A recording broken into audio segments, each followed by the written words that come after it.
খায়রুল সাহেব, আপনি আসলে প্রধানমন্ত্রী হওয়ার কি যোগ্যতা রাখেন? আমি জনগণের ভোটে নির্বাচিত হইতে চাই। ওই এখন যেই নিয়ম, ওই 300 লোক আমাকে প্রধানমন্ত্রী বানাই দিব, ওই যে শহীদুর রহমান হাওলাদার ভাই প্রধানমন্ত্রী পদপ্রার্থী, ওনার সাথে আমি একমত। শুধুমাত্র 300 লোক আটপার বাটপার সিটার বদমাইশরা আমারে দৈরা নিয়ে প্রধানমন্ত্রী চেয়ারে বসাই দিব, এইরকম প্রধানমন্ত্রী আমি হইতে চাই না। ওই শহীদুর রহমান হাওলাদারের ভাইয়ের সাথে উনিও প্রধানমন্ত্রী পদপ্রার্থী, আমিও প্রধানমন্ত্রী পদপ্রার্থী। আমরা জনগণের ভোটে হইতে চাই। তবে জনগণকে বলি, আপনারা আমাদের যোগ্যতার ভিত্তিতে আমরা যদি মানবিক হই, আমরা যদি কি যোগ্যতা আছে আপনাদের? আমি আমার সর্বপ্রথম বলতে চাই, আমি যেহেতু বিএ পর্যন্ত লেখাপড়া করছি, একটা সাবজেক্ট ইংলিশে ফেল করছিলাম, আবার দিছি।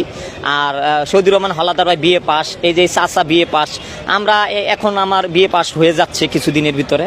আর বিএ পাস তেমন কোনো উচ্চতর শিক্ষা না, রাষ্ট্রবিজ্ঞান অনার্স মাস্টার্সের বই পড়ছি, অনেক বই খাতা পড়ি আমরা এই পাবলিক লাইব্রেরিতে।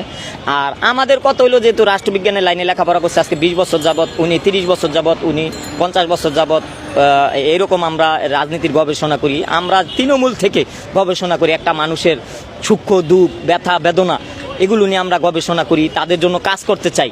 জনগণ যদি মনে করে আমাকে যোগ্য, তাহলে আমি প্রধানমন্ত্রী হিসাবে হইব। আর না হইলে আমি বিরোধী দল হিসাবে, আমি এবং শহীদুর রহমান হাওলাদার এবং চাচা সবাই বিরোধী দল হিসাবে কাজ করব।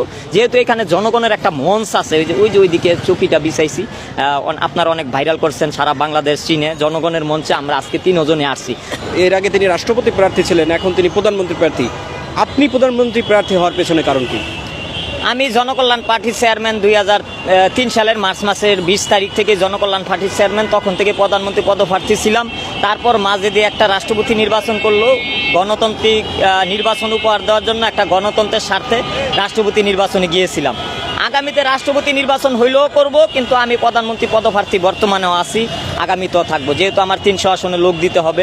তবে ওই যে শহীদুর রহমান হাওলাদার ভাই যে বলছে যে প্রধানমন্ত্রী নির্বাচন এবং রাষ্ট্রপতি নির্বাচন দুইটাই জনগণের ভোটে হওয়া উচিত, আমেরিকার প্রেসিডেন্সিয়াল গভর্নমেন্টের মতন। হ্যাঁ, কেন? কারণ আজকে এই 300 এমপি, মাত্র 300 এমপি তৈরি হয়, ভোট ডাকাতি করে এমপি হয়। আওয়ামী লীগ আসুক, বিএনপি আসুক, ভোট ডাকাতি করে এমপি হয়ে যায়, ক্ষমতার বলে জোর জুলুম করে এমপি হইয়া তারপরে যারে খুশি তারে প্রধানমন্ত্রী বানায় দেয়। সেই কারণে আমরা জনগণের ভোটে প্রধানমন্ত্রী, জনগণের ভোটে রাষ্ট্রপতি।